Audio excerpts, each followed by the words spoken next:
Hi! I apologize for the terrible quality of video. My other camera broke, so I'm just using my laptop camera.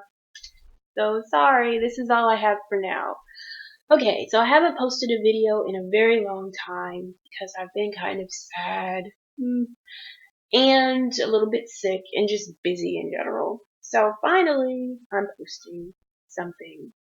And today I was going to talk about something that I haven't really talked about online before, and it is about personality type. I am what's called an INFP, and that is kind of like a super sensitive type of personality. It means that I'm introverted, so I get more energy, supposedly, from being on my own or by myself and thinking my own thoughts and ruminating in my own ideas. That's where my energy comes from, as opposed to an extrovert who gets more energy when they're around people. Now that's not always strictly true because honestly, I do find when I'm around people, like the more people I'm around, usually the happier I get. But I find a different sort of happiness, almost like a peace, when I'm by myself. So it's like two different forms of energy that I acquire from being by myself. And I think when I'm by myself, it is more powerful because I guess peace is more powerful than just happiness, because happiness can wear you out. It's like a sugar rush. Okay, so anyway, I was talking about something else. Oh yeah, INFP. So yeah, um, like an INFP also is super, oh my gosh, so crazy empathetic. Like if you've ever seen Star Trek: The Next Generation, there's this character called Deanna Troi. That's an INFP. Basically, you're like an alien who you can almost read other people's minds. I know it sounds really ridiculous. It's not like I don't actually believe I can read other people's minds. I'm not crazy. But it is true that we the way that we connect with other people is through like empathy. So like when I'm talking to another person, I literally, without even thinking about it, put myself in their shoes. I look at their body language, their everything about them, and I'm like, okay, this is what my brain does automatically. I'm like, okay, how would I feel if I'm them right now? And so I kind of like become them for a minute, and that helps me to connect with that person to to understand them. So when we bond, I can't even talk. When an INFP bonds with another person, it's really, really strong because we've gone through the motions of like trying to internalize everything that we assume they're feeling. I hope that that makes some kind of sense. I think the point is just that we're super empathetic, and that when we connect with people, it's a big deal. Okay. Um, so what else about INFPs basically? Oh yeah, we're usually pretty creative. Like, we tend to like things that revolve around the arts, like poetry, writing fiction, acting, photography, videography, movie making, stuff like that. And what else? Oh, and because we have so many huge emotions, like usually everything we feel is like 1,000%. Honestly, I kind of think sometimes it's overwhelming. Like almost every feeling that we have, whether it's happiness or sadness, or even just what's the word when you just don't care? I can't think of the word. That feeling of I just don't care about anything. Even that is to an overwhelming degree. So when we feel stuff, we feel it.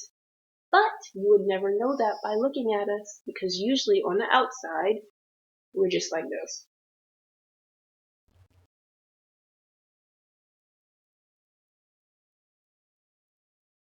Like really, that's it. Just like a blank face. And we do that because at least I do that because I'm afraid of overwhelming other people with my crazy, extreme emotions.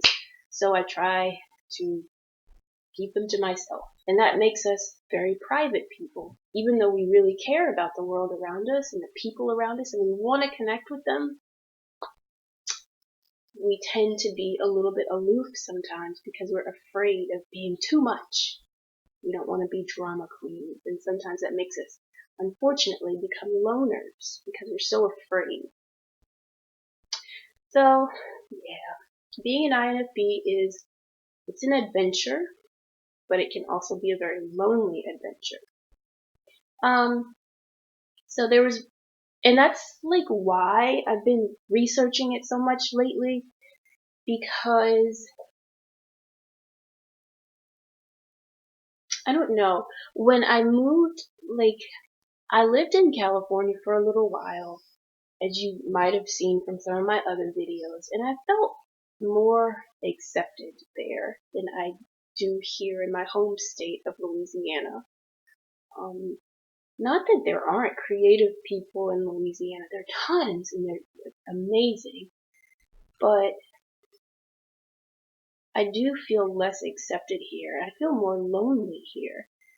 So that made me do some research on INFPs and loneliness and why we feel so isolated.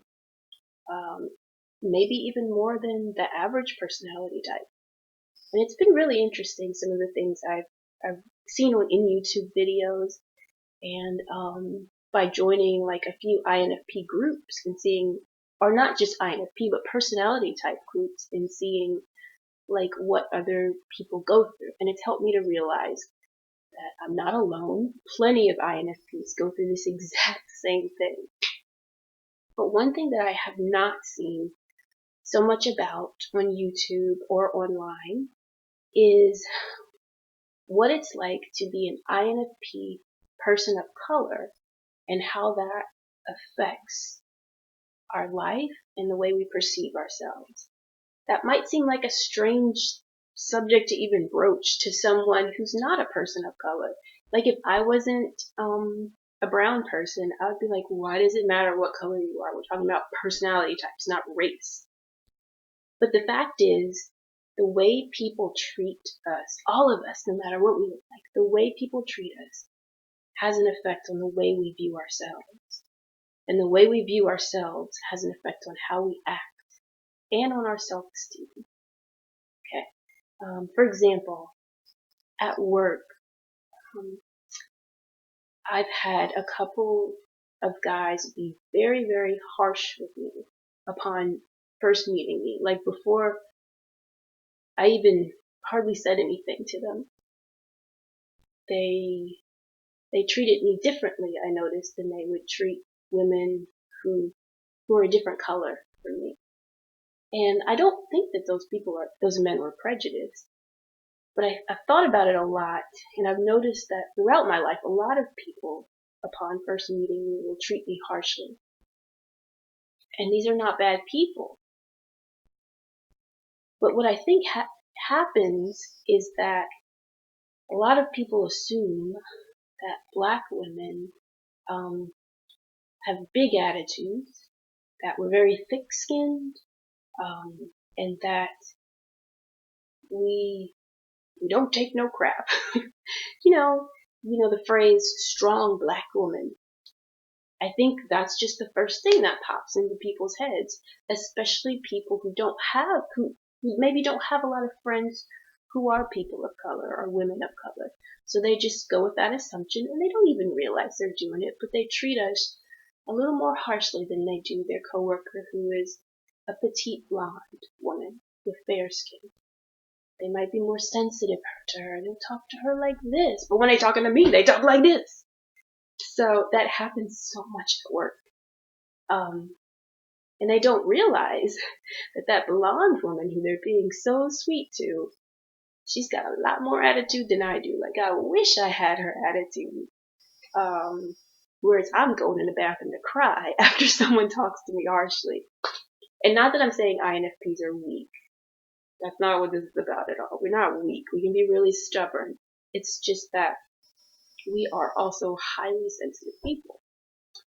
And sometimes the world in general, when they see a black woman or a woman of color, instead of waiting for her to reveal her personality or treating her like they would any other woman, they treat her a little more harshly. And the effect that that has on me, I don't know if it's the same on other INFP people of color, is it makes me feel like there is something wrong with me. Like, okay, they're expecting me to be loud, to not be soft spoken. They're expecting me to join in on humor that I don't feel is appropriate in the workplace. But that's just not who I am.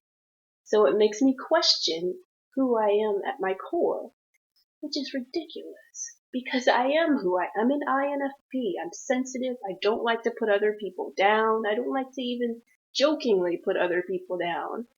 I can't talk loud. I can't do it. Like my voice won't do it.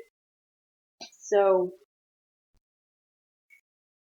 I know logically that I shouldn't be ashamed of who I am at my core, but I do feel ashamed of it because of the way that I'm treated. And I wonder if other INFP women of color have similar feelings and how they handle it. Now the way I'm handling it at work is I don't know what to do. Like I just mostly keep to myself now because I don't know how to handle it when people expect me to when people don't understand me. So I just keep to myself. And I wonder if other INFP people of color do this too. Like when you realize that you aren't accepted because your personality type does not match the color of your skin, if you tend to do like a turtle and kind of retract into your shell. That's what I do. And that's not fun, but I figure I can't be the only one who this happens to. So I just think it's interesting, and I would like to learn more about how to overcome that. The only thing I can think to do is to just be who I am and